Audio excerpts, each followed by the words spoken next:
Here to share where we could be heading next is Ed Clissold. He is Chief U.S. Strategist at Ned Davis Research. It's good to see you again. Welcome back. Thanks for having me. It is the big question. Okay, now what? Right? We've just come back from these April lows in such a strong and fast fashion. But where do we go from here? And why do you think it's prudent to still stay bullish?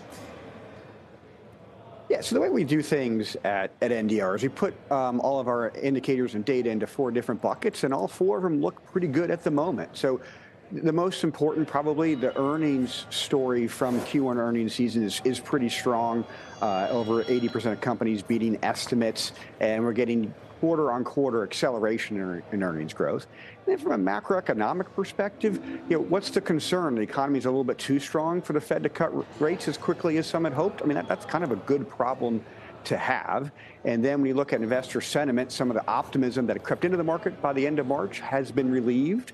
And then finally, the technicals look strong as well. Over 3 out of 4 stocks are above their 200-day moving averages. So, it's not the narrow market that maybe some are focused on because of, say, the Mag 7 have doing so well. The fact of the matter is the average stock is doing fine, even if some of them aren't doing as well as some of the mega caps. So you put those 4 things together, and it's a pretty constructive environment. Yeah, I mean, it's a question of whether to, continue to lean in or start to lean out when you hit these lofty levels and these milestones. What I find interesting is that you suggest we should still lean in to what's worked really well. And if we take it from, let's say the April lows, tech's been the best. Obviously, comm services plays a role heavily in that, financials and utilities too. So why do I want to stay in those areas specifically?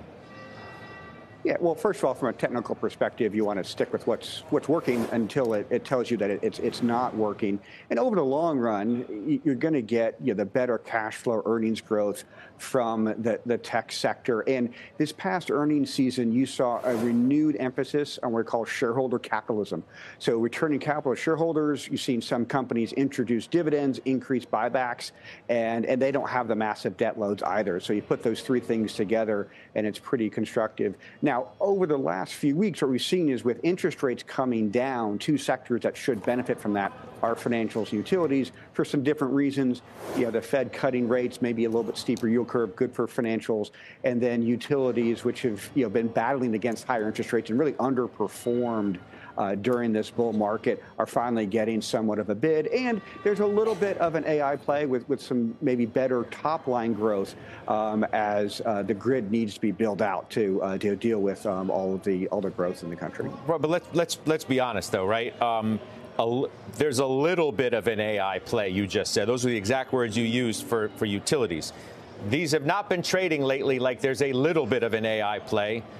These have been trading like there's a whole lot of AI play. Is that warranted? Well, I think it's a fair point that, if you're going to say, hey, let me list the biggest winners from AI, utilities are not at the top of the list. But if you look at how oversold they have been, utilities don't do very well during the early stages of a bull market because they're low beta. But even accounting for that, up until a few months ago, it was the worst ever start for the S&P 500 utility sector to a bull market going all the way back to 1972. So there's some mean reversion potential here, even after the run that they've had. All right. We'll talk to you soon, Ed. Thank you.